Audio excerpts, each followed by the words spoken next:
Okay. So let's start. A very, very good morning, dear students. So कैसे getting used to today is your second day. So are you getting used to this kind of schedule? अभी तो it's not that hectic ना, it's a general introduction. अभी आज से और Monday से full fledge अपना पढ़ाई स्टार्ट हो जाएगा, ठीक है ना?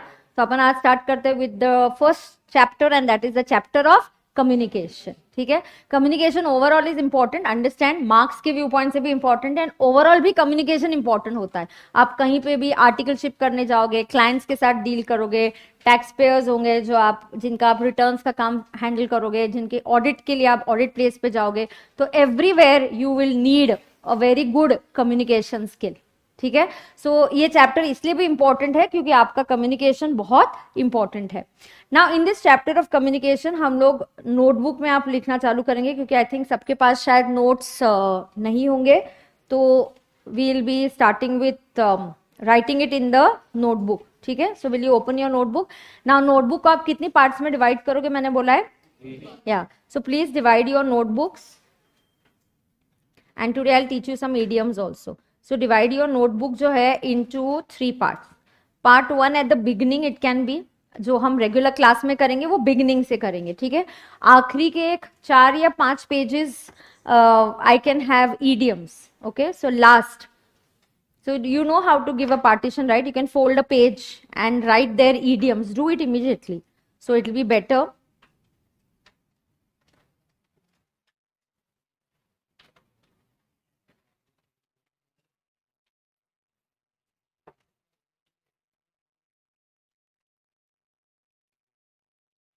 So there will be part 3.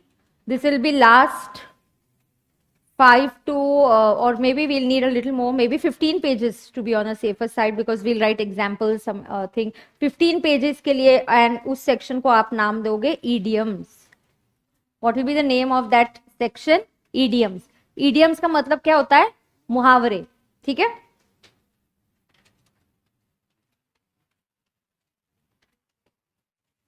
and my notebook has to be numbered. The pages have to be numbered. So as we keep on writing, number your notebook pages. ठीक है, so it becomes very systematic. कहीं कुछ reference देना है, cross reference अपने को देना है ना, तो notebook is numbered, then it always is better. ठीक है ना. Part 1 क्या है? Regular. Part 1 is your regular class में जो मैं अभी आज जैसे लिखवाऊंगी, that will be your regular whatever we note down in the class. ठीक है,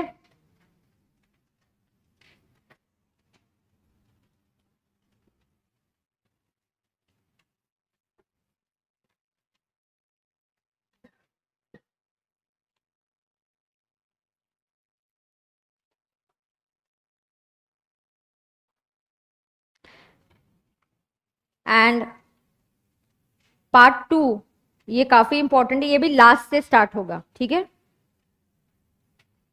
पार्ट 2 ये लास्ट के जैसे 15 पेजेस हो गए इडियम्स, उसके बाद we need around 25 pages you can leave for 1 day before exam,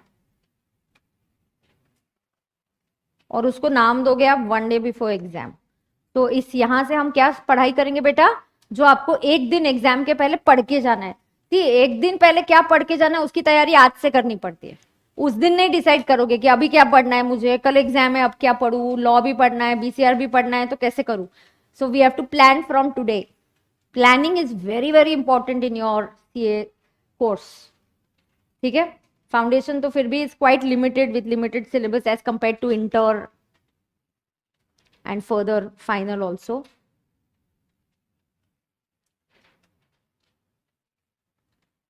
कर लिया आपने 3 sections. Live streaming students, did you also make 3 sections?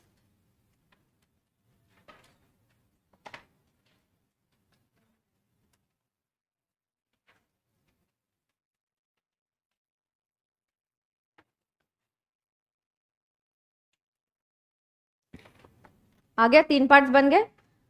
ठीक है, और बिगनिंग से जो लिखेंगे जो हम क्लास में लिखते जा रहे हैं, जब भी मैं आपको 1 day बिफोर लिखना है तो स्पेसिफिकली बोलूंगी कि ये कहाँ लिखना है 1 day बिफोर, तभी हम वहां पे लिखेंगे. ठीक है, नहीं तो हम कहाँ लिखेंगे, जो भी रेगुलर नोट्स में वो लिखेंगे। आज हम थोड़ा कम्युनिकेशन भी करेंगे और कुछ मुहावरे भी सीखेंगे। So we'll learn some idioms, we'll write some idioms also, and we'll do some little communication part also, because it's theory, then in between थोड़ा सा idioms कर लेंगे तो थोड़ा सा चेंज हो जाता है। Okay, done? Yes, so are you ready for communication chapter? ठीक है, ये कम्युनिकेशन का चैप्टर आप कहाँ पे लिखोगे? In regular notebook, regular part 1 में लिखोगे। ठीक है, बन गए आपके सेक्शंस बेटा सबके?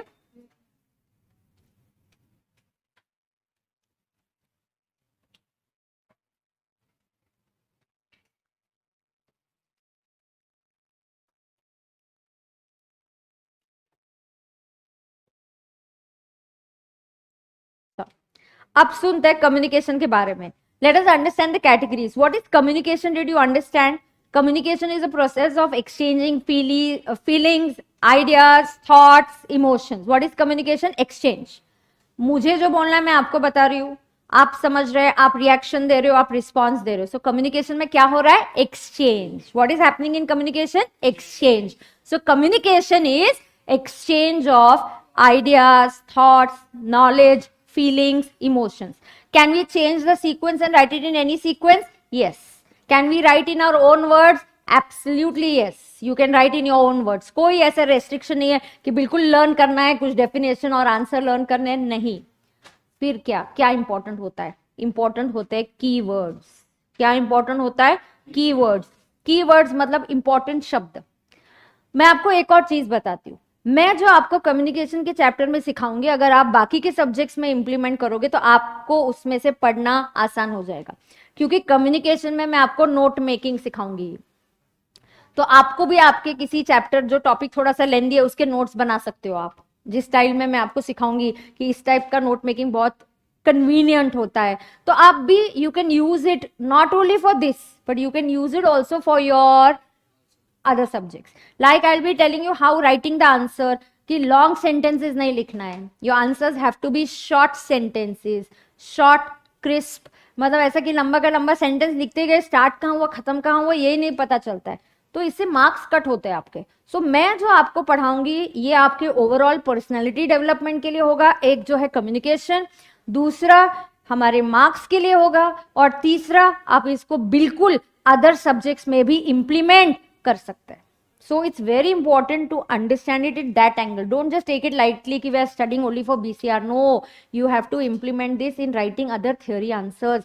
लाइक लॉ का पेपर जो प्रोविजंस है आपको थियोरेटिकली लिखना है, तो automatically your writing skills will improve with this subject. समझ में आ रहा है? ओके, चलो। सो की वर्ड्स माने क्या? You have to always focus while writing answers in the exam. आपने क्या करना चाहिए? फोकस ऑन की वर्ड्स माने इंपॉर्टेंट वर्ड्स। एग्जामिनर को आपके आंसर में वो शब्द दिख गए, मतलब एग्जामिनर बोलेगा wow this person has studied, फिर आपको मार्क्स मिलेंगे। वो जो की वर्ड्स होते हैं, लाइक इन कम्युनिकेशन का अगर मैं डेफिनेशन बोलूंगी तो I will say it's a process of exchange of, then you can write in your own words, it's an exchange of ideas, information, emotions, feelings. This is communication. Do you understand it? Okay, so let's write down in the notebook, write down chapter 1 communication. तो chapter का नाम लिखेंगे notebook में, chapter 1 communication.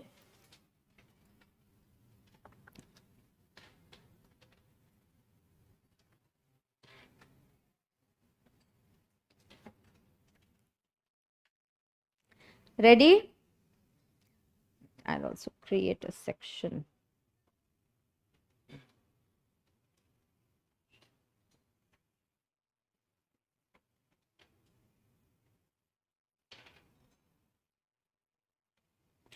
ये मेरा notebook बना देती हूँ, so I'll also write at one place only.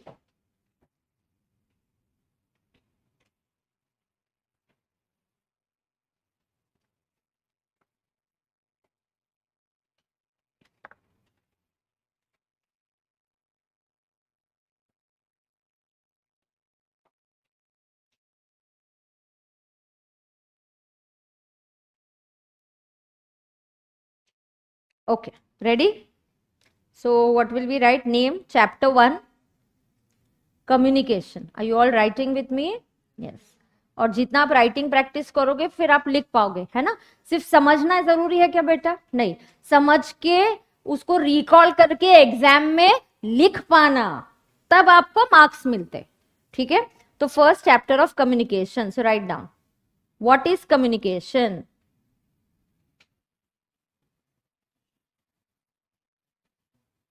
What is communication? That's your question. And we are going to write what is communication. It is the process. किस चीज का process है, क्या हो रहा है इस प्रोसेस में? Of exchanging, write down, hand writing NEET and clean. It is a process of exchanging information, ideas, thoughts, feelings and emotions.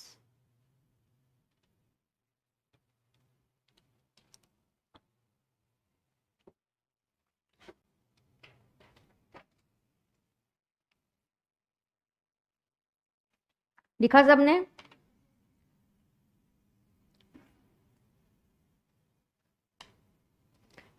सो क्या प्रोसेस है, एक बार रिपीट करो, जितना चाहे उतना क्लास में रिकॉल लर्न करने की कोशिश भी कर लेंगे। तो क्या आप मेरे साथ रिपीट करोगे please? Yes, what is communication? Process of exchanging information, ideas, thoughts, feelings and emotions. Is that okay? Yes. Now, what am I going to teach you next? The broad categories, types of communication. Okay, communication के क्या क्या प्रकार है? Okay, so I'm going to teach you what types of communication. So broad categories of communication. So let's write down types oblique categories of communication. एक बार notes आ जाएंगे तो वहां से भी मार्किंग करेंगे, लेकिन जो इंपॉर्टेंट है अभी लिखवा के देती हूँ। सबके पास नहीं है ना बेटा notes? Have you all got the notes? No. Okay.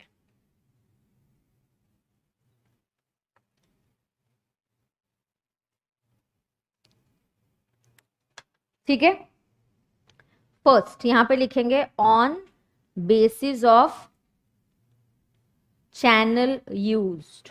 On the basis of channel used, channel का मतलब है मीडियम, मतलब माध्यम। आप किस प्रकार से कम्युनिकेशन करना चाहते हैं, रिटन, ओरल, एक्शन, तो किस माध्यम से आप कम्युनिकेशन करना चाह रहे हैं उसको बोलते हैं चैनल। मतलब आप रिटन चैनल यूज करना चाहते हैं, आप ओरल यूज करना चाहते हैं, या आप एक्शन भी करना चाहते हो। You want to be quite like dumb charades. What do you do in dumb charades? Game खेला है अपने डम शेरर्स? क्या होता है उसमें? इंटरएक्टिव क्लास, एकदम एंजॉय करने का, ज्यादा लोड नहीं लेने का। बीसीआर ये आपको ज्यादा लोड देने वाला सब्जेक्ट है भी नहीं, वो मैथ्स, अकाउंट्स, लॉ उसके लिए रख लो। यहाँ पे हम रिलैक्स करेंगे, इंटरैक्शन करेंगे, क्लास का क्लास में सब टकाटक चकाचक खत्म कर लेंगे। Is that okay? यस। तो मुझे बताओ कि डम शरस गेम में क्या होता है? So one team will play डम शरस समटाइम्स, थोड़ा सा सिलेबस आगे जाने के बाद, अब भी नहीं। हाँ, तो अब हम क्या करेंगे, देखो एक टीम आएगी, एक मूवीज के नाम आप दोगे और जो पर्सन यहाँ पे आएगा वो एक्ट करके बताएगा। तो डम शरस में क्या माध्यम चूज किया है? एक्शंस का, कि बात करना अलाउड नहीं है, वर्ड्स यूज करना अलाउड नहीं है। So you have to act out and then सामने वाला मूवी को गेस करता है। Is that okay? सो क्या माध्यम से आप कम्युनिकेशन करना चाह रहे हो, ये होता है चैनल। चैनल का मतलब क्या होता है? किस माध्यम से आप कम्युनिकेशन करना चाह रहे हो। So on the basis of channel use. ना फॉर एग्जाम्पल क्या क्या अलग अलग चैनल्स है बेटा? यहाँ पे पहले मैं लिखती हूँ, आप मत लिखना, so you will get a idea. There is verbal, there is non verbal. 2 minutes, don't write, I'll explain, I'll give you time to write. ठीक है, there is verbal, there is non-verbal and then there is visual. Okay फिर इस chapter के लिए मेरे पास flow chart भी है, थोड़ा सा आगे जाएंगे पढ़ेंगे तो मैं फ्लो चार्ट पीपीटी भी है, रादर पीपीटी के थ्रू मैं आपको ये चैप्टर में क्या सीखा वो भी दिखाऊंगी। ठीक है, तो on the basis of channel used, verbal हो सकता है, नॉन वर्बल हो सकता है, या विजुअल हो सकता है। जैसे आपको पता है क्या, विजुअल का एग्जाम्पल बोलती हूँ।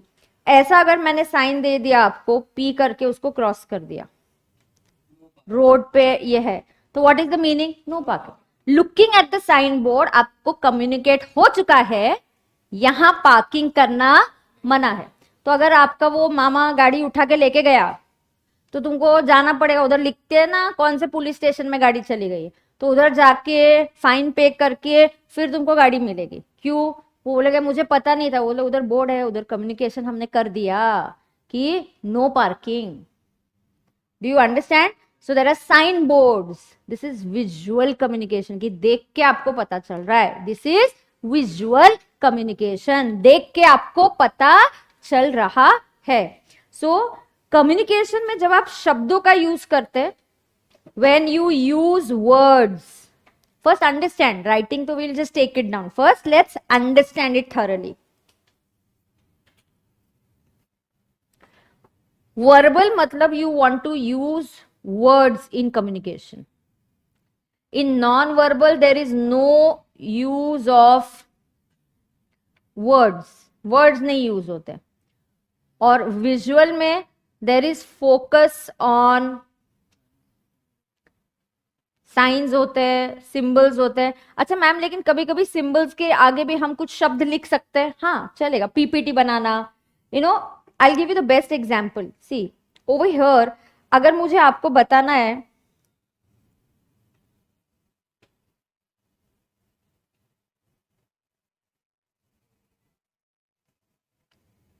देखो मुझे अगर आपको ना ये बताना है मार्क्स का वेटेज, मैंने कितनी कम टाइम में, आप पाई चार्ट इसको देख के तुरंत समझ जाओगे कि कौन से चैप्टर का क्या वेटेज है। देखो communication 10 to 15%, vocabulary 20 to 30%, developing writing skills को 35, इसमें कुछ चैप्टर्स होंगे, मतलब राइटिंग स्किल्स माने letter writing, mail writing, article writing, इस चैप्टर्स को मिला के 35 to 40% का वेटेज है।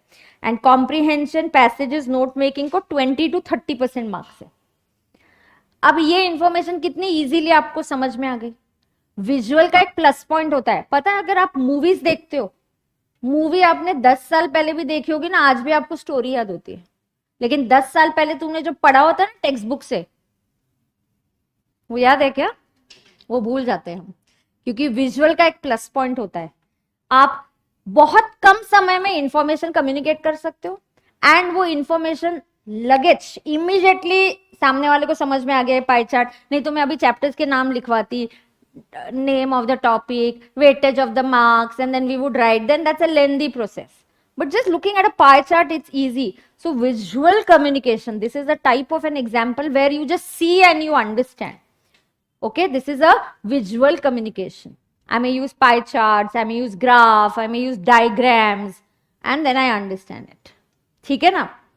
Now, ये विजुअल तो मैं एक एग्जांपल दे रही थी, ऑफकोर्स मैं अभी सिखाऊंगी, बट एकदम मुझे याद आ गया कि अरे पाई चार्ट है, मैंने कल ही आपको मार्क्स के लिए दिखाया था, तो देखो कैसे वो इजी हो जाता है कम्युनिकेशन के लिए। It becomes interesting if you use some colours and you use nice diagrams, then the visual becomes a better thing. Like I'll show you PPT for this chapter, then you will enjoy that PPT because थोड़ा सा visual representation होता है, ठीक है? तो now let's understand, coming back to our part here, verbal, non-verbal and visual। मैं यार rough में आपको पहले समझाती हूँ, फिर आपको बोलती हूँ बाद में लिखो, पहले समझ के लो। अब बात हो रही है कि मैम वर्बल और नॉन वर्बल, ठीक है? वर्बल मतलब वर्ड्स का यूज किया, नॉन वर्बल मतलब वर्ड्स का यूज नहीं किया। वर्ड का यूज हम नहीं करते, जैसे सबसे बेस्ट एग्जांपल है, कौन सा गेम बोला मैंने? Dumb charades. But in real life I tell you, हम कम्युनिकेशन कैसे करते हैं? सबका कॉम्बिनेशन करते हैं। अगर मैं आपको यहां पढ़ा रही हूं तो मैं आपको बॉडी लैंग्वेज भी हम यूज करते हैं पढ़ाने के लिए, आप किसी से भी बात करते वक्त भी करते हो, है ना? तो जनरली ये साथ साथ में चलते हैं, बट इसका सिर्फ टाइप हमको समझना है। ऐसा नहीं होता कि मैंने अगर डिसाइड किया वर्बल तो मैं सिर्फ वर्बल करेगी, then I will not do non verbal, ऐसा नहीं होता है। हम सब मिक्स करके कम्युनिकेशन करते हैं, लेकिन हमको सिर्फ प्रकार सीखने का है कि क्या क्या टाइप्स होते हैं, क्या क्या माध्यम है कम्युनिकेशन का। तो कम्युनिकेशन के क्या मीडियम है? यहाँ पे एक कम्युनिकेशन का मीडियम है जहां पे हम शब्दों का इस्तेमाल करते हैं। एक कम्युनिकेशन इस टाइप से होता है जहां शब्द यूज ही नहीं करते। अगर जैसे अभी यहाँ पे कोई इंटर के बच्चे आके परेशान कर रहे हैं, I might just tell them wait, not now, don't come. So I'll just do an action. ठीक है, okay. So use of words. Ma'am जब हम वर्ड्स भी यूज करते हैं ना, तब फिर से कम्युनिकेशन दो टाइप्स का हो जाता है. उसमें होता है ओरल और उसमें होता है रिटन. अगर मैं रिटन आपको नोट्स देती हूं, I give you the notes, then उसमें वर्ड्स ही है ना. वर्ड्स यूज करके तो नोट्स बनाए ना, मैंने वर्ड्स का यूज किया ना रिटन में भी. आप रिटन अगर किसी को एसएमएस भेजते हो, व्हाट्सएप मैसेज भेजते हो, you're using words but it is written. But instead of sending a WhatsApp message, you decide to call your friend, then you will have a oral communication. But you decide to send a message, then you will have a written communication. लेकिन communicate करने के लिए आपने शब्दों का इस्तेमाल किया तो वो बन जाता है verbal, तो वो बन जाता है verbal communication. Is that okay? Yes, okay. Now oral and written. Oral के examples आप मुझे बता दो. आप बताओ oral का क्या example है? Telephonic call. Yes. Then instructions that I'm giving, lectures, seminars. So any instructions that you're listening to and doing. There could be lectures. There's a seminar that you're attending. Okay. So that is oral. Oral communication. And written के example क्या हो सकते हैं? हाँ, letters and email और messages, WhatsApp messages. तो all आजकल जो अपना टेक्नोलॉजी है आप यूज कर सकते हो. व्हाट्सएप पे मैसेज भेजना, आप मैसेज भेजते हो, लेटर भेजना, मेल भेजना, ये सब क्या हो सकता है? Written communication. Letters and all तो हम बहुत कम यूज करते हैं. ज्यादातर आजकल हम क्या यूज करते हैं? ईमेल. आजकल डिजिटल कम्युनिकेशन हो गया है. क्या कम्युनिकेशन हो गया है? Digital communication. राइट ना? Yes. Now this is about the use of words. Now what is in non verbal? Non verbal में हम लोग क्या करते हैं? वर्ड्स यूज करते ही नहीं है. तो इसके क्या क्या एग्जाम्पल्स है? Here it is body language, tone. हाँ, वर्ड्स के साथ मेरी जो नॉर्मल बात है उसके साथ मैंने टोन ऐड कर दिया, पिच ऐड कर दिया. गुस्से वाला टोन हो सकता है, नॉर्मल वाला टोन हो सकता है. तो कल मैंने आपको बोला था ना कि योर मदर टेल्स यू आपने रूम क्लीन करना है, तो आपको आज फर्स्ट टाइम बोला तो वो नॉर्मल टोन में बोलेगी. 4 दिन से आपको बोल रही है तो जो टोन यूज होगा वो गुस्से वाला टोन यूज होगा. तो ये टोन, पिच, ये कहाँ है? ये नॉन वर्बल कम्युनिकेशन है. Let me tell you, people who work at a very high post undertake training where they are taught किस टाइप का पिच, कैसे बात करना है, किस टाइप से. Even you know if your corporate cases में, जैसे आपके अगेंस्ट कुछ केस वगैरह होता है ना. So I don't know how much documentary you seen और no. There was a case of Google against German company about Google Maps. कि गूगल मैप्स गूगल क्लेम करते कि हमने बनाया है, लेकिन एक और कंपनी थी, उनका क्लेम था कि ये आइडिया हमारा था. हमने जो गूगल में एक एम्प्लॉय काम कर रहा था उसके साथ हमने डिस्कस किया था, and we had come here to show him the idea, and then he has taken the idea from us. Unfortunately at that time they didn't do a patent and all, but they did file a case against Google. Google, अगर आप इसके बारे में just कहीं search करोगे ना, तो Google के against n number of cases are there, where in Google के अगेंस्ट इतने केसेस है, कोर्ट केसेस है, जहां पे लोग क्लेम कर दे कि ये आइडिया आपका है ही नहीं, आपने हमसे चुराया हुआ है. And most of the cases Google wins. ये जो केस था यहाँ पे एक जर्मन कंपनी और किसके बीच में था? गूगल के बीच में. क्या केस था? वो जर्मन कंपनी बोल रही थी वो गूगल मैप्स है ना, आजकल तो हम उसके बिना चलते ही नहीं, सब कुछ भी यूज इट ना. यस, तो वो गूगल मैप्स है, या आपको लिंक आ जाती है, आप कहीं रिसोर्ट है आपका, आप उसको प्रमोट कर रहे हो, तो you just send the link and images and you can see the resort and everything over there, right. तो ये जो आइडिया है, एक जर्मन 2 लोग थे, उनका आइडिया था. टेराविजन, the name was TerraVision was the name of that company. There's a documentary on it on Netflix or somewhere, you can go and watch it. तो उन लोगों का केस हुआ, गूगल पे उन्होंने केस फाइल किया कि हमारा आइडिया चुराया. तब पता है वो केस के लिए जब आपको एडवोकेट आके क्वेश्चनिंग करेगा ना, the way you should sit, the way you should answer is already told to you कि आप किस टोन में बात करोगे, आपने इस क्वेश्चन का सिर्फ यस और नो में आंसर देना है या नहीं, आपने क्या कपड़े पहन के जाना है, आपने कैसे वॉक करना है अंदर, मतलब सामने वाला एडवोकेट आके आपको क्वेश्चनिंग करने वाला है, तो आपने कैसे आंसर करना चाहिए, क्या पिच, क्या एक्सेंट, क्या टोन, बकायदा इसकी ट्रेनिंग दी जाती है. You may feel that ma'am ये क्या है, हम तो कम्युनिकेट कर रहे हैं. No, at a very very high level and a high post this is taken very very seriously, and that training did help them. That person was getting irritated or something like that, so then that training was getting, this training they were told this is not the way you have to answer, don't react like this. So बिल्कुल ऐसा training दिया जाता है कि आपको communication की skills के courses होते हैं जहाँ पे आपको टोन क्या यूज करना है, कब हाई पिच लो पिच करना है, ड्रामा में अगर कोई होता है तो कैसे आपको इसको परस्यू करना है, या आप बड़े हाई पोस्ट पे हो जहां आपको एक बड़ी टीम को लीड करना है. All this is super duper important. ठीक है, तो ये जो केस लॉ हुआ था वहां पे भी सिर्फ एडवोकेट्स नहीं थे, उनके एडवोकेट्स वर तो charging them a very high fee, and the advocates came with a person who was psychology, उनको बता रहा था कि बॉडी लैंग्वेज आपने ऐसे ऐसे क्वेश्चन पूछा, this type of fidgeting you do, he understands that you are nervous, he will ask you such questions at that time and you will reply nervousness, आप कुछ गलत आंसर दे दोगे.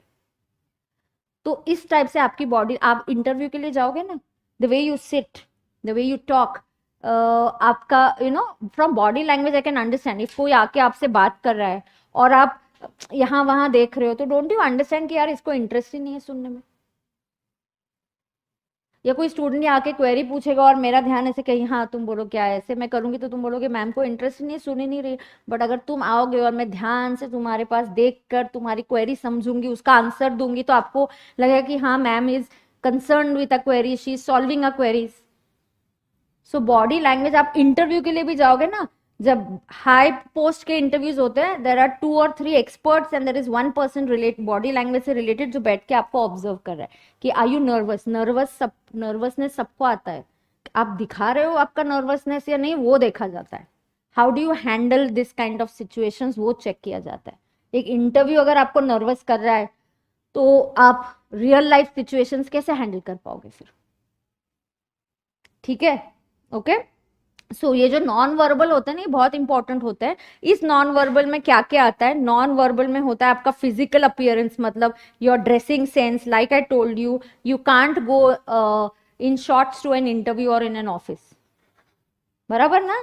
और गोवा जाने का तो सूट पहन के जाओगे क्या, नहीं. तो physical appearance matters. You can't be shabbily dress when you are going for a interview, correct ना.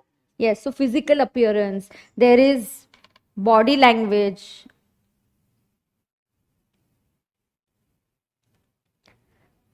Then there is something called as aesthetic,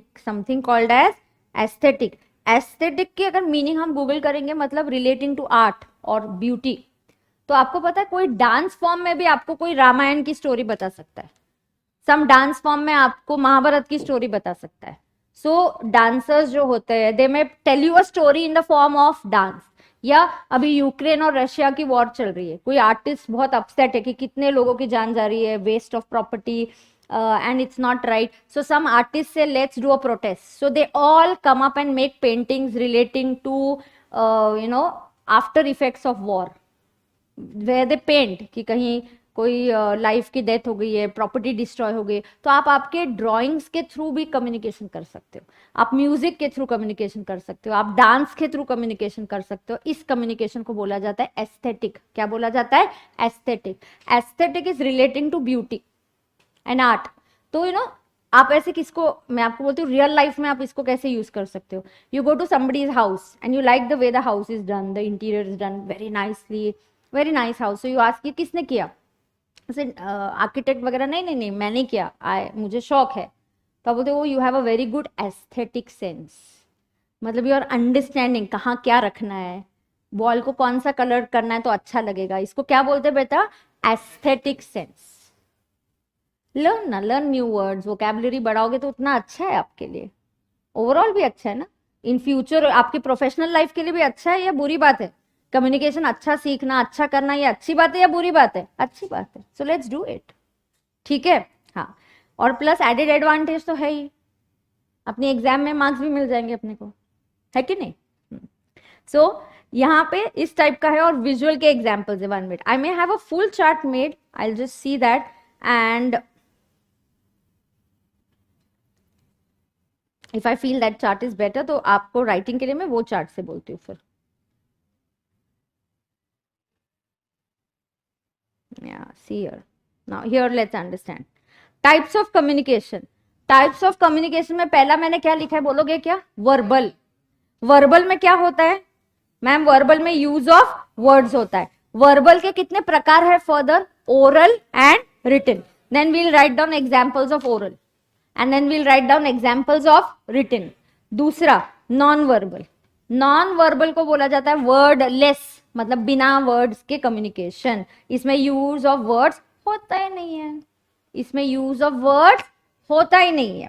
ए इसमें आता है फिजिकल, मतलब जेस्चर्स, आपने एक्शन करना. या पैरा लैंग्वेज. पैरा लैंग्वेज मतलब पैरेलल लैंग्वेज, लैंग्वेज का छोटा भाई, मतलब कम्युनिकेशन का छोटा भाई. मुझे कम्युनिकेशन करने के लिए pitch, stress, toning is very very important. So pitch, tone, style of speaking is very important. Do you understand that? Okay. Now if you gone eight somebody's house and कि किसी की डेथ हो गई है तो वहां पे आपका टोन ऐसा हंसना हुआ या ऐसा टोन चलेगा क्या? नहीं. तो you have to have a serious tone over there. But if you're going for a fun or a party and you're enjoying, then your tone is going to be full of fun and energy. तो ये tone बहुत important होता है बेटा. ठीक है. ऐसे फिर सिग्नल, अपीयरेंस, आपका physical appearance and aesthetic communication. और क्या? Aesthetic communication. अच्छा, मैं ऐसे नहीं बोल रही हूँ तुमको कम्युनिकेशन के लिए एक ही माध्यम चूज करना है. तुमने वर्ड्स वाला माध्यम चूज किया तो भी उसके साथ बॉडी लैंग्वेज आएगा, पिच आएगा, ये इसको साथ मिला के आपको यूज करना है. बट आपको एग्जाम में क्वेश्चंस आएंगे, what is verbal communication, what is non verbal communication, इस टाइप का. ठीक है. तो first what you do, take your regular notebook and write down types of communication. लिखा ना आपने? On the basis of categories में लिखा है ना. चलो, तो पहले 1, 2 एंड 3 फ्लो चार्ट के फॉर्म में ही करना है आपको.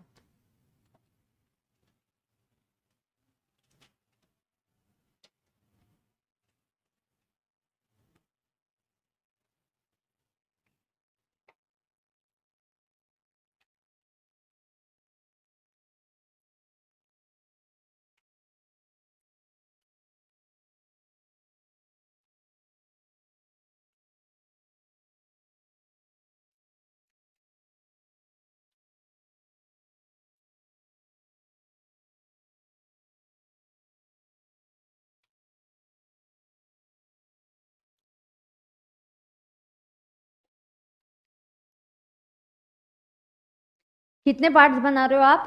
3, है ना? वर्बल, नॉन वर्बल, विजुअल, इतना एक बार लिख के लेंगे, फिर थोड़े से इडियम्स कर लेंगे.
आई स्क्रोल क्या?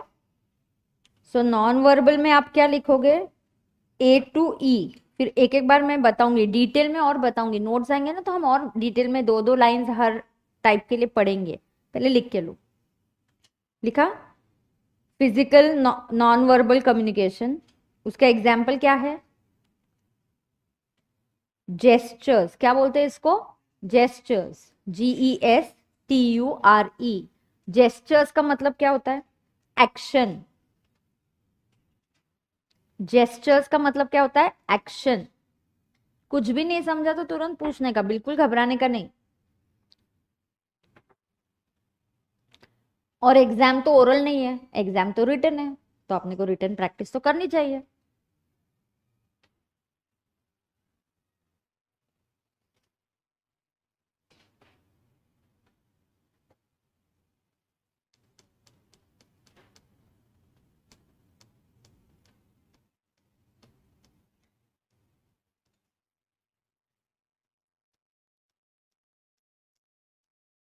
हो गया? पैरा लैंग्वेज, उसका एग्जाम्पल क्या है? Pitch, tone, style of speaking. Pitch मतलब धीरे से बात करना या चिल्ला के बात करना। टोन आपको पता है ना, फ्रेंडली टोन, सीरियस टोन, ठीक है। Style of speaking,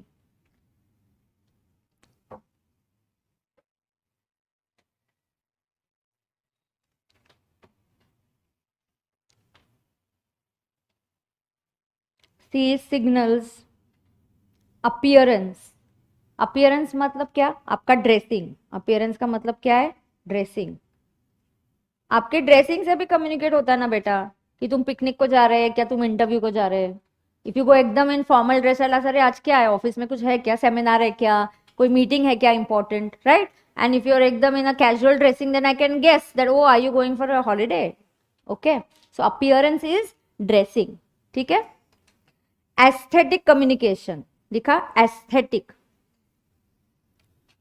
aesthetic is, example is paintings,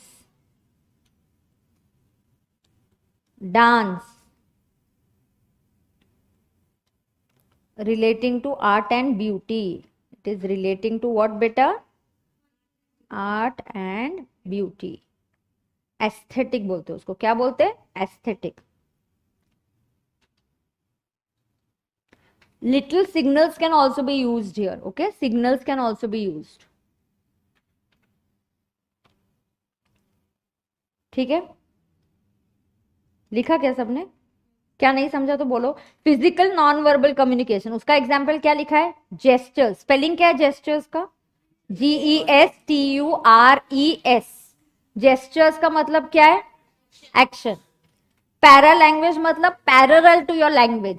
सिर्फ वर्ड्स अकेले नहीं यूज होते, वर्ड्स के साथ हमेशा tone, pitch, style of speaking use होता ही है, होता ही है, बाय डिफॉल्ट आता ही है। Signals, appearance, appearance is your dressing. Aesthetic communication, मैंने क्या एग्जाम्पल दिया? Kathak dancer is showing you that or telling you a story of Ramayana. Through that Kathak dance you understand the story of Ramayana also. So painting, arts, relating to art and relating to beauty. Is that okay? Then here you will write down visual. क्या लिखोगे? Visual. Visual के लिए you can just write down examples. Pie chart, graph, pie charts and graph. हम notes में से जब पढ़ेंगे तो इसमें और अपडेट करते जाएंगे, हम और इसमें ऐड करते जाएंगे, ठीक है। अब क्या बचा यहां पे बोलो? ओरल कम्युनिकेशन का एग्जाम्पल लिख के ले बेटा। Everybody comfortable? Anybody having any problem? चलो मुझे बोलो, ओरल कम्युनिकेशन का एग्जाम्पल क्या लिखोगे? ओरल लेक्चर लिखो, oral communication lecture. Cinema is both ना, visual and audio, everything is there. So oral में लिखो लेक्चर, सेमिनार। आजकल पॉडकास्ट होते हैं जो आप सुनना चाहते हो, you can subscribe and then you can listen to the podcast also. So basically it is lectures and seminar या टेलीफोनिक कॉन्वर्सेशन। टेलीफोनिक कॉन्वर्सेशन लिखो, लेक्चर, सेमिनार। किसका एग्जाम्पल लिख रहे बेटा तुम? Oral communication, correct. Oral communication का example क्या है? Lectures, seminars, podcast and tele. आजकल जैसे आप गाने सुनते हो ना, स्पॉटिफाई या आपका विंक और जो भी गाने सुनने के लिए ऐप होता है, वहां पे आजकल आप किसी और चीज के बारे में आपको सुनना है, मोटिवेशनल पॉडकास्ट होते हैं, आपको सुनना है, तो you can subscribe and you can listen to that. So that is a podcast. Okay, so either that it's like a lecture or a seminar only. So lecture, seminar या तीसरा कौन सा लिखा अपन ने, बोलो. हाँ, टेलीफोनिक कॉन्वर्सेशन. Very good. और written का क्या एग्जाम्पल होगा? ईमेल. हाँ, लिखो example. Emails, letter, WhatsApp message. Correct ना?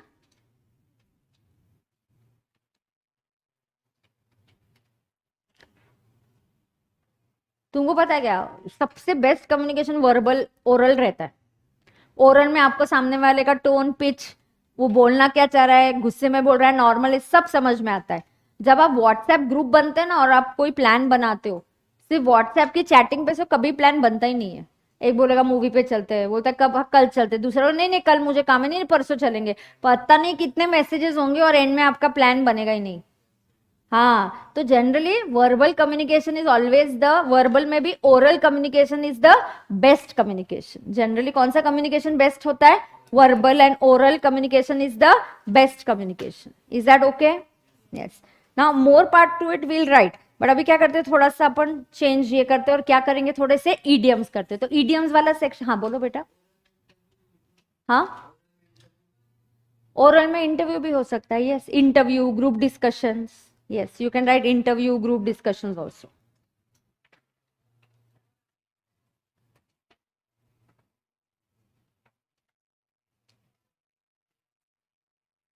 Idioms की लिस्ट स्टार्ट करेंगे. आप कहाँ लिखोगे बेटा ये? पार्ट 3 में. Okay, ready. तो अराउंड 7 to 8 इडियम्स हम लोग रोज ट्राई करेंगे, तो साइड बाय साइड अपना होते जाएगा.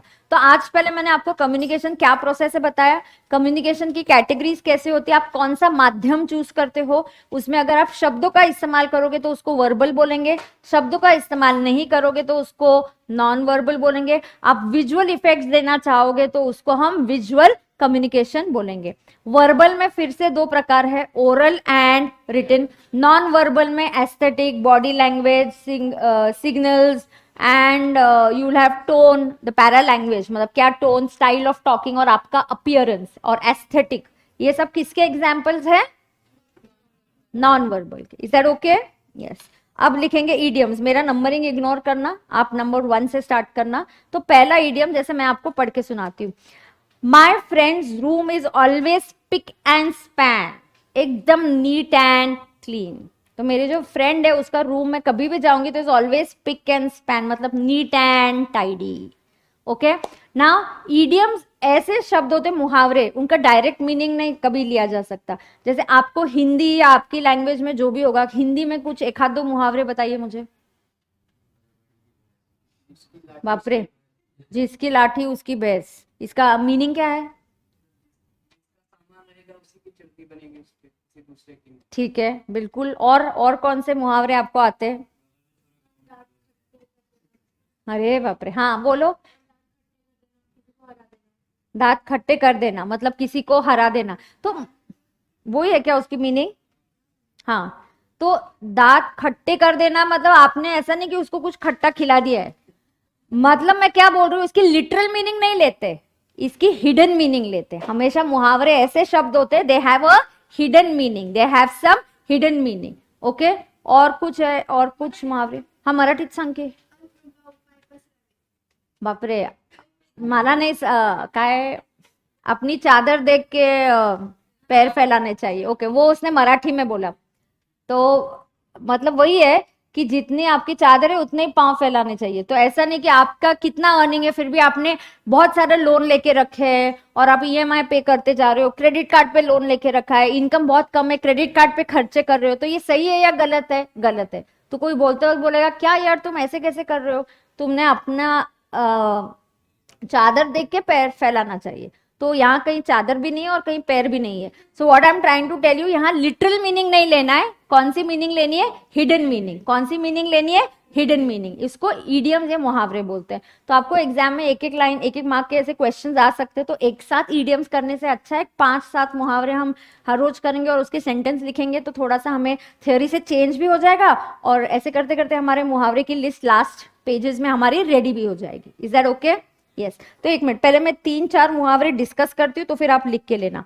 पहला क्या था, जरा जोर से पढ़िएगा, आप पढ़ सकते हो। My friend's room is always spick and span, मतलब neat and tidy. Now try and use मुहावरे इन योर इडियम्स, यूज करो। आप एक दूसरे से जब बात करते हो अपने मुहावरे यूज करने चाहिए, तो आपकी लैंग्वेज अच्छी हो जाती है, आपकी कम्युनिकेशन स्किल और अच्छी हो जाती है। ठीक है। So my friend's room is always spick and span का मतलब है, spick and span means neat, clean and organised. दूसरा, it is difficult for the poor to get a square meal. It is difficult for the poor to get a square meal. Square meal means a complete meal. तो जो poor लोग हैं उनको पता नहीं, उनको ऐसे पूरा खाना कि नहीं, रोटी सब्जी सैलेड सब ऐसे मुझे चाहिए, तो ऐसा नहीं होता। The poor person may get food today, may not get. He may just get to eat rice today, may just get to have a roti or just a bread. So it is difficult for a poor person to get a square meal means a complete meal. समझ में आ रहा है? Okay तो यहाँ ना तो square ऐसा कुछ नहीं है, ये हिडन मीनिंग होती है मुहावरों में। Alright, so note down.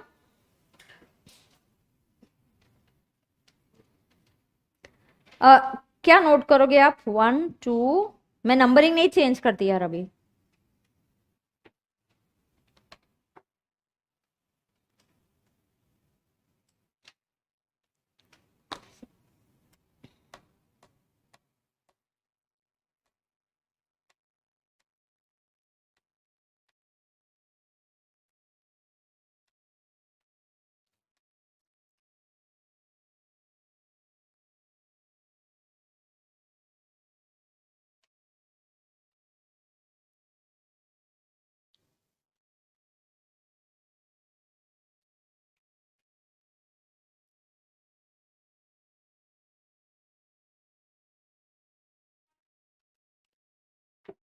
Second क्या है सेंटेंस देखो, और नेक्स्ट भी हम लिख सकते हैं। फ्रेंच लीव वाला भी आप लिखो तो मैं एक्सप्लेन करूंगी। आप ये 3 लिख देना, मैं टिक करती हूँ। ये 1, ये 2 और ये 3, ये तीनों लिखो आप।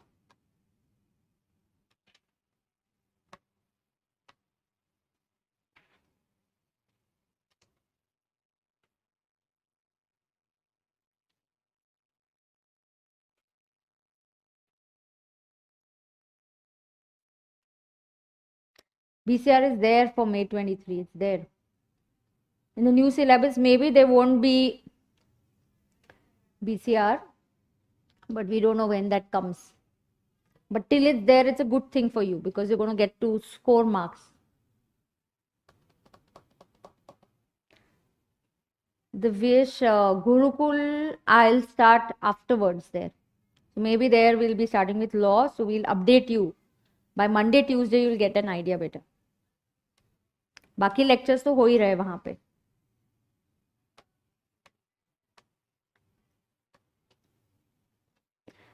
Nowadays, it is difficult for the employees to take a French leave. French leave is to take uninformed leave. It's very bad. बिना इन्फॉर्म के ऑफिस जाना ही नहीं। अरे ऐसे कैसे चलेगा? कम्युनिकेट तो करना चाहिए कि नहीं? जैसे हम अगर as a faculty will tell you classes there are 10, I don't communicate to you and I just don't come, then that's a French leave. It's not done. Uninformed leave. It's very bad. Now why French leave ma'am? कहाँ से ये आया? तो कभी कभी ना it's fun कि idioms की ओरिजिन देखने में मजा आता है। तो फ्रांस में इस टाइप का ट्रेडिशन था कि जो होस्ट होता है, हम उसके यहाँ पार्टी करने गए। हम क्या करते हैं इंडिया में या हम बाकी के यहाँ क्या करते हैं, हम पार्टी के यहाँ गए, किसी के यहाँ खाना खाया, हमने हमको किसी ने बुलाया, don't we tell the person कि बाय हम जा रहे हैं, बहुत अच्छा हुआ, खाना अच्छा बना था, ऐसे करते हैं ना, इसको मैनर्स बोलते हैं, good manners. We do this ना। फ्रांस में लोग ऐसे नहीं करते थे। आप जिसके यहाँ होस्ट है, होस्ट मतलब जो आपको पार्टी पे बुला रहे हैं, और गेस्ट मतलब जो लोग जा रहे हैं। तो जो होस्ट होता है फ्रांस में, लोग क्या करते हैं, होस्ट के यहाँ जाते, खाना पीना खाते और अपना अपना निकल लेते, कोई बॉदर भी नहीं करता जाके होस्ट को बताने का कि हम आए थे, हम जा रहे हैं, बाय, अच्छा था वगैरह। So this custom was there in France and that is why from there we are saying French leave, मतलब अनइन्फॉर्म्ड छुट्टी, डांडी मारना बिना बताए, very bad in office, never to be done. Your staff, your employer is waiting, आज ये staff आएगा, इससे ये काम करा के लेंगे। हाँ, इमरजेंसी आ गया, इन्फॉर्म तो कर दो कि बॉस आज प्रॉब्लम है, मैं नहीं आऊंगा। ठीक है। French leave, what is the meaning of French leave? Uninformed leave. What is the meaning of French leave? Uninformed leave. Spick and span, what is the meaning of spick and span? Neat and clean. What is the meaning of a square meal? Complete meal. And what is the meaning of French leave? Uninformed leave. Is that okay? Don't believe your neighbor. He is a man of straw. Don't believe your neighbor. He is a man of straw. Man of straw का मतलब है, straw कैसी होती है? मतलब ऐसे आप, it doesn't have any substance. ऐसे ही बस फूस होता है ना, स्ट्रॉ में कुछ होता ही नहीं है। If you look at the straw that you get from which you drink your juice और something like that, the coke और जो भी आप पीते हो, तो वो जो स्ट्रॉ होता है उसमें कुछ होता है क्या? नहीं, इट्स जस्ट फूस होता है, उसमें कुछ सब्सटेंस नहीं है, कुछ मटेरियल नहीं है। सो मैन ऑफ स्ट्रॉ का मतलब होता है यार उसकी बातों पे ध्यान मत दे, वो मैन ऑफ स्ट्रॉ है, मतलब कुछ भी बोलते रहता है, वो ध्यान भी नहीं देता है ये सही बोल रहा है या सही नहीं बोलता है, उसके मन में जो आया ऐसे ही बोल देगा। सो मैन ऑफ स्ट्रॉ मतलब man of no substance, just like the straw, like a straw doesn't have any substance, फूस होता है straw एकदम वैसा ही। ठीक है। सो अगले 3 मुहावरे मैं आपको एक्सप्लेन करती हूँ। So 9, 10 and 11 I will explain. मेरा 9, 10 and 11 I hope you are numbering it properly. हाँ, don't believe your neighbour, he is a man of straw. तो यहाँ मुहावरा कौन सा है? Man of straw. उसका अर्थ क्या है? इसमें कोई सब्सटेंस है ही नहीं, इसमें कोई सब्सटेंस है ही नहीं। दूसरा, Narendra Modi demonetization. I tell you, you guys are super lucky. आपने जीएसटी को इंप्लीमेंट होते देखा है, आपने डीमोनेटाइजेशन देखा है। जो अनएक्सपेक्टेड था, ऑफ कोर्स हम इसमें कोई लकी नहीं है, बट अनएक्सपेक्टेड चीज जो थी कोविड का लॉकडाउन देखा है। मतलब you have so many stories to tell your children and grand children की हमारे टाइम ऐसा एक कोविड आया था, 2 साल वो पूरा लॉकडाउन हुआ था, फिर डीमोनेटाइजेशन, अचानक से मोदी जी आके बोले ये करेंसी चलेगा नहीं, फिर हमको लाइन में खड़े होके वो एक्सचेंज करना पड़ा।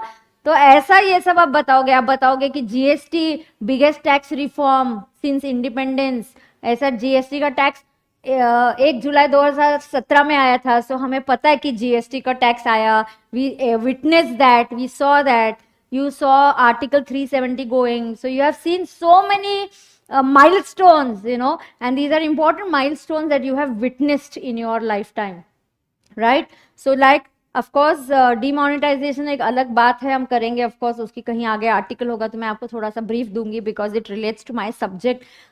demonetization of course Modi ji ने इसलिए किया था कि काला धन, black money, what is black money? Money which is black in color. Oh, what is black money? Yeah, very good. Money on which tax is not paid.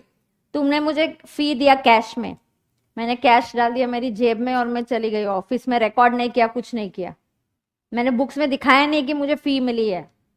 But if you give me fees in cash and I go in the bank and I deposit, मतलब मैंने उसको accounting किया, उसको record किया, उसको books of accounts में record किया, मतलब उस पर मुझे टैक्स देना पड़ेगा। और ऐसी फीस जो मैंने आपसे ली कैश में, मैंने जाने दो, अकाउंटेंट को भी नहीं बोलेंगे, सीए को भी नहीं बोलेंगे, कैश लेके जाएंगे घर। ये आपने रिकॉर्ड नहीं किया, इस पे आप टैक्स पे नहीं कर रहे, this is black money. So Modi ji did not want, Modi ji knew everybody will have lot of cash at home. ऐसा जो घर लेके गए ना कैश, वो बहुत कैश होगी सबके पास, बट हुआ नहीं, it wasn't a great success. लेकिन उससे कुछ फायदा हुआ, क्या हुआ वो मैं आपको बताऊंगी। बट फिलहाल, but did it not come like a shock? It came like a shock, no? Yes, so that is what it says. Narendra Modi's demonetization was like a bolt. Bolt का मतलब होता है झटका, shock. Okay? Narendra Modi's demonetization was like a bolt from the blue for those dealing in black money. जिनके पास black money है ही नहीं, उनको चिंता करने की बात ही नहीं है। ठीक है, उनको सिर्फ तकलीफ हुई, यार क्या ये करेंसी नहीं चलेगा, जाके चेंज करो, दूसरी करेंसी ले लो, उनको तकलीफ नहीं हुई। लेकिन झटका किसको लगा? जिनके पास ब्लैक मनी है, जिनके पास ब्लैक मनी है। So it was a bolt from the blue. So note this down, 10 and 11 हो गया। 10, 11 करके then I will stop. Okay,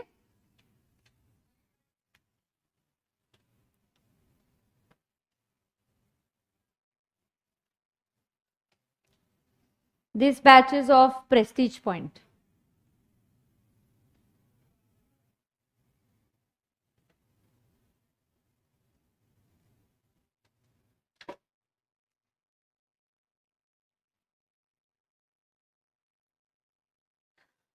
Saloni, as of now, there's no group, but we'll see. We can make a group.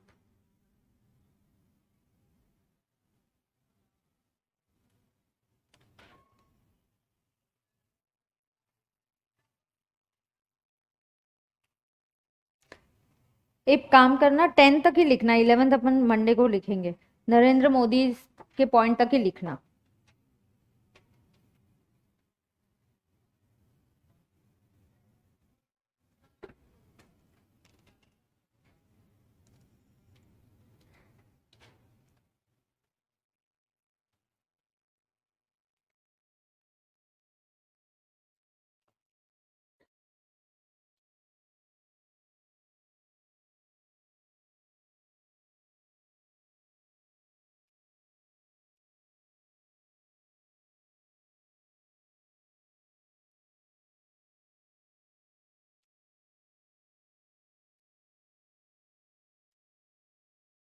Are you done? सिर्फ नरेंद्र मोदी वाले तक ही लिखना है. Narendra Modi demonetization was like a bolt, मतलब झटका, ऑल ऑफ अ सडन, एकदम से आउट ऑफ द ब्लू, मतलब कहीं ऐसे अचानक से आ गया. तो like a bolt from the blue for those dealing in black money. Meaning of bolt from the blue is an unexpected disaster, unexpected shock. Okay,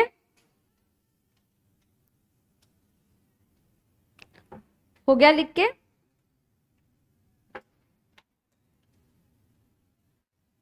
समझा आज के लेक्चर में हमने क्या क्या किया?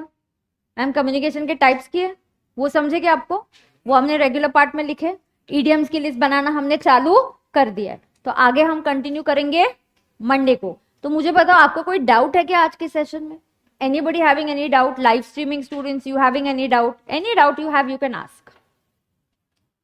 नहीं? पक्का? Yes. So thank you dear students. I will be seeing you on Monday. All right? Yes. Bye. See you. Okay. Yes. Bye bye to the live streaming students also. See you on Monday.